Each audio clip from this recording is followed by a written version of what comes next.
Hi, welcome to this edition of the Bobcat Buzz Podcast, where we talk about the buzz at Frontier Community College. I'm Derek Dunn. Catherine Singleton is over to my right, and we thank you for joining us here on the Bobcat Buzz Podcast for the month of November.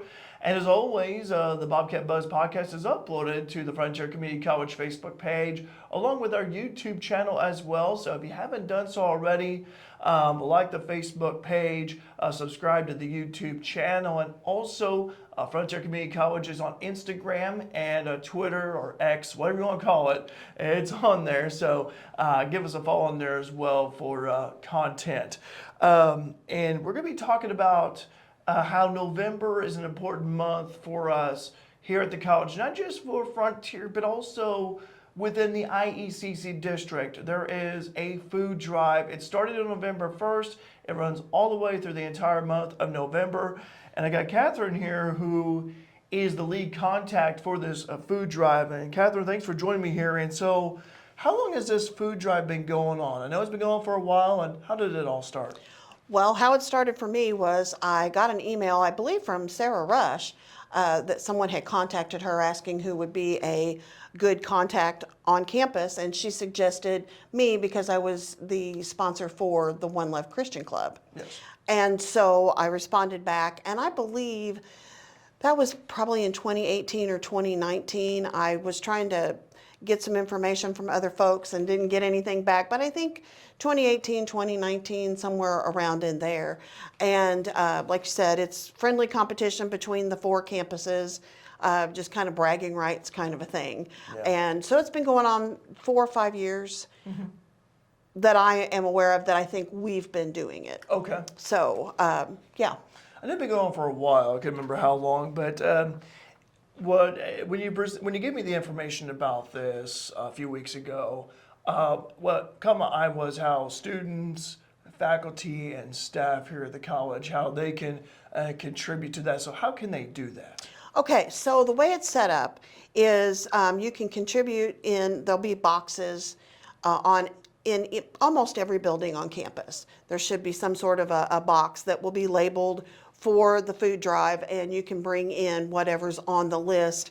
There's several different things on the list, like canned goods, but also things that like students might use.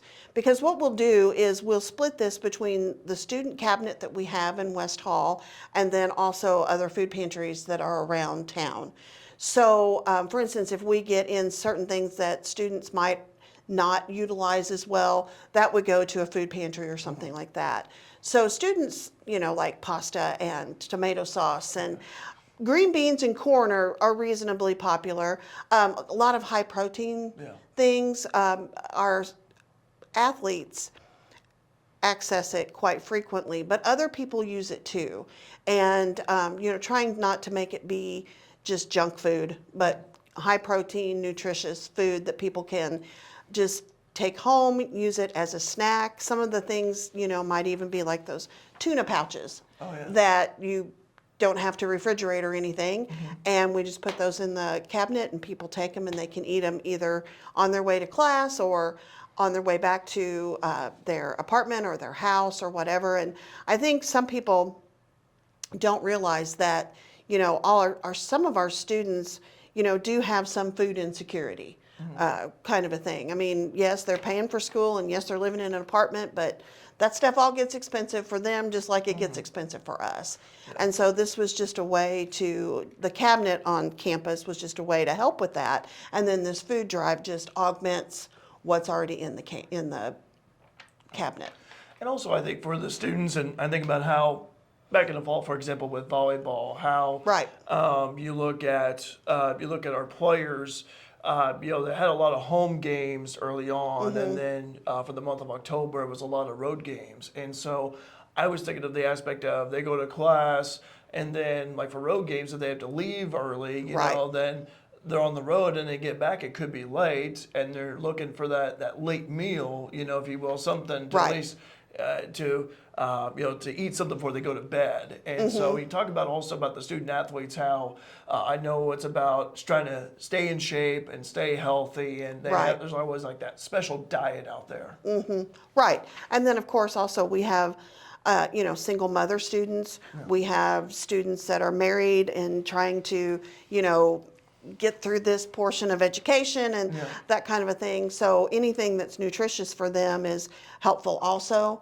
So there's a list. You made a great poster for us, and there's a QR code that gives a list of different things. But even like ramen noodles or cereal, or like I said, the high protein things, the Chef Boyardee lasagna, canned lasagna, and those kind of things. Macaroni and cheese is always popular. The thing with that is it's good to, when we're thinking about how to purchase the food, is it's good to purchase things that can stand alone. So instead of just buying the box macaroni and cheese that has to have then milk and butter with it, buying the ones that have the cheese pouch.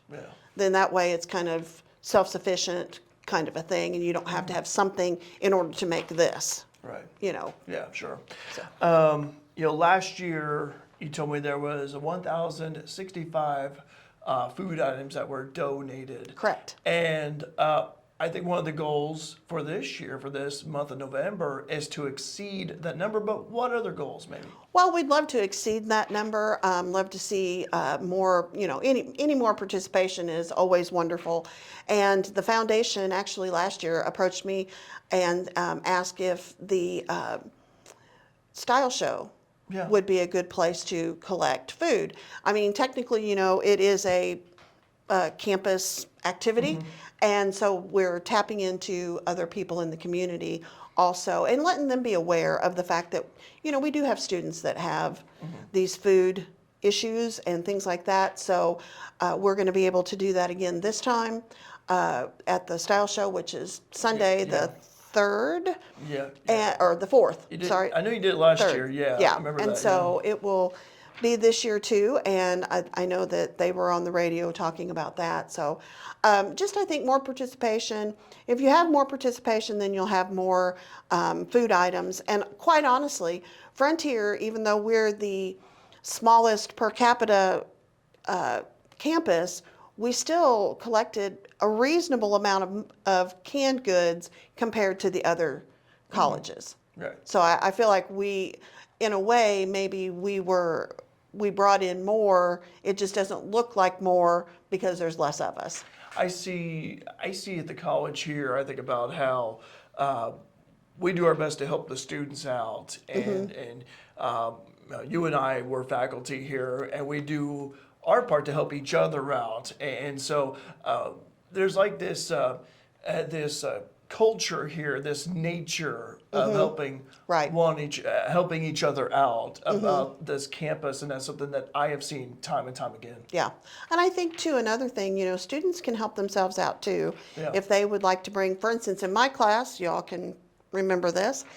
In my classes, they're going to get a point for every item of food that they bring in, up to 20 points, which most of my assignments are about that amount. So they can bring in enough to maybe cover an assignment that they don't have time for, or we're really, not sure about what to do, or those kind of things. They can cover that.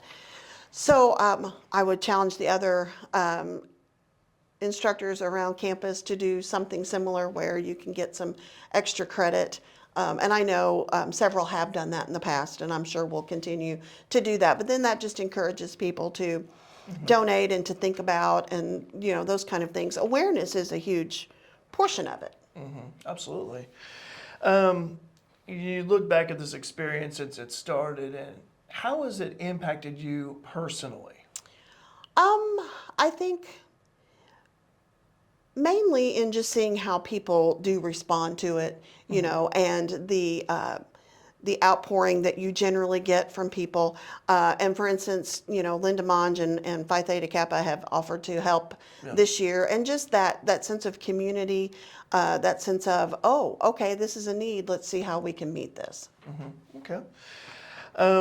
So is there anything else you want to talk about the food drive here? It's for a whole month, November 1st to the 30th. And we talked about earlier how it's a friendly competition, but it's also for a good cause as well. Right. So anything else you want to mention maybe we haven't talked about yet? I don't think so. I think it's kind of straightforward. Like I said, we'll have boxes in each one of the buildings on campus so that faculty, staff, and students all have opportunity to donate. It's been a good process, I think, for people. And then, even thinking about bringing in water. I had students, say, well, what about water? Absolutely, bring in a case of water, because again, that's something we need, and those kind of things. So it's just been good in that whole sense of community and the whole sense of, it's a competition. Do we expect to win? Maybe, maybe not. But is it good for us to have that goal? Sure. Absolutely. Sure. Let's talk about here a little bit more information about yourself outside the food drive. You are one of our adjunct instructors here. So what courses are you teaching this fall? And also, maybe you can shed a little bit of light of what maybe you're teaching in the spring. Okay. Well, I teach 3 classes all the time. Okay. So in the fall, I'm teaching currently ethics, philosophy, and multicultural music in America. I will teach those same 3 classes in the spring. Okay.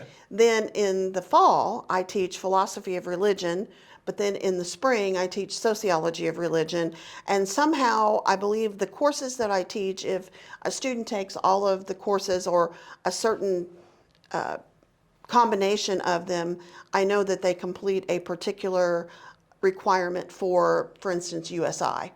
Which is where a lot of our students go. Yeah. And so that is helpful to them that they have got all of those requirements out of the way before they go on to USI or wherever else it is that they go. Right, because I know that, talking to the students here, there's some that are only here for a year, 2 Right. years, and they, transfer out. And so those courses, are also taught in perhaps the field that they're studying in, even though Right. it may not apply to that field, but something that is of a requirement. Right, right. So those, like I said, those are the classes that I teach. And so, like I said, it's all in the humanities department.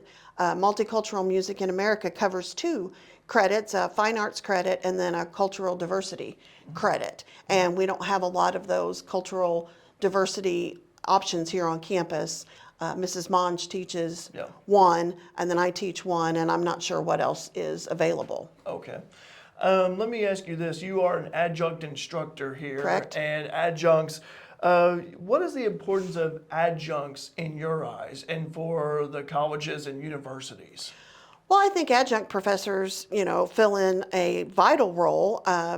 It is something, generally adjuncts are not full-time, so it's certainly an economic issue for the college. It helps the college out. But I think, too, that adjuncts have maybe an area of expertise that comes into play.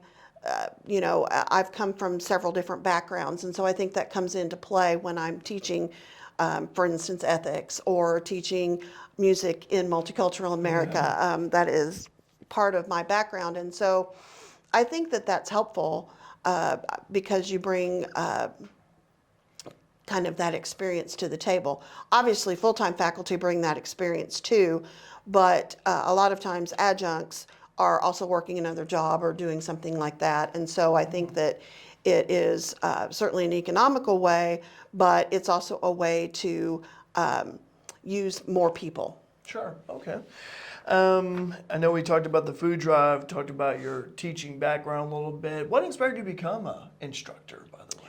Well, I was actually had been working at the health department, working on a grant. Okay. And as we all know, grants sometimes go away. Yeah. And there was actually a position here on campus that was open, I believe, in the records department, and I went and applied for it. And as I was sitting in the interview for that, they suggested at that time that I put my resume together a little differently and that I apply Okay. for an adjunct position. And they apparently needed someone, and so I was able to. I taught 2 classes my first semester, and then since then I've taught 4. Awesome. How long have you been teaching out here then? Since 2016. 2016. So 8 years. 8 years. Okay. Okay. Last question here. I have to ask this one, but you talk about multicultural music in America, and I was thinking about how I was getting footage of your class the other day. But if you had the opportunity to meet a famous singer, band, group, dead or alive, who would it be and why? That's a really hard question. I just want you to know it's a really hard question because there's so many. Yes, I know. I know. That's the reason why I know. So I narrowed it down to two. Okay. One dead, one living. How's that? That's fine. Okay. So I would love to like meet Aretha Franklin. Okay. I mean, she is like, well, either that or Karen Carpenter. See how hard this is? Yes. Because I always wanted to be able to sing like Karen Carpenter. Do not, but always wanted to just have that rich, full. Mm-hmm. But then also John Williams, who is not a band or that kind of performer, but he's composer of so many of like Spielberg's movies and the scores and all of that. And I just kind of geek out about him because he's just so good at what he does. You talk about Karen Carpenter. What I thought was interesting about her was I've seen clips of her singing and playing the drums at the same time. Oh, that is so difficult to do, but she did it. So yes. It was like easy. It was like I Yeah, don't know how like she no did big it. deal. It was like, yeah, no big deal. I was watching a clip of her a while back, and it was like she was 16. Here Yeah. she is on some show singing and playing the drums, and I think she was singing. They were dancing in the street. Okay. And I watched that clip. It was like a little tiny clip, and then she just starts jamming out the drums. Yeah. For me, in terms of, I'll go with the singer who passed away. Okay. There is a lot of them that come to my mind. I would say Chuck Berry. Okay. I think Chuck Yeah. Berry because he's from nearby St. Louis. True. He is a rock and roll legend. Yep. And I also think about Back to the Future, Marty McFly, Yes. and so I think about the Enchantment Under the Sea duck dancing. walk and all that, yes. Yeah, I think about that one. Alive, that one is a tough one. Boy, I'm trying to think. It's like a struggle. I know, it's hard. I would say I'm going to go with the country music side of things Okay. this time. Probably the one who I have been impressed with, who's one of my favorites. Hang on here. I just had that and it just slipped out of my mind. There's so many singers out there. I would say I like Tracy Lawrence. Okay. I like him. And then also, I would also like to meet Drew Baldridge in person. Okay. A local country singer, songwriter around here. Quick story that will wrap it up. I actually was there in Albion years ago broadcasting a boys high school basketball game. Edwards County hosted Patoka. Drew scored his 1,000th career point in that game, and I witnessed it. I was calling that game that day from the stage, and I have not met him in person, but I've commented on his Facebook about it. Okay, And yeah. he remembers, and he does he remembers that memory for sure. And so he wore 00 for Patoka, and I would like to meet him in person and talk that to would him be more cool. about that. So that'd be kind of Yeah, neat. So that would be cool. But anyway, Catherine, thanks very much for joining on Sure. the podcast. Thanks for having me. And hope that hope it's a wonderful and successful food drive all this month of November. Thank you. And looking forward to also not just seeing how Frontier does, but also for the other college Right. campuses. Right. Because they all have a part in this too. Sure. But anyway, Yeah. thanks, All right, Catherine. great. You're Appreciate welcome. it. And that was the November edition of the Bobcat Buzz Podcast. Again, check us out on Facebook, on Frontier Community College, Instagram, also Twitter /X, whatever you want to call it, and also on YouTube. Again, search Frontier Community College. Until then, have a wonderful rest of your day, and thanks for watching.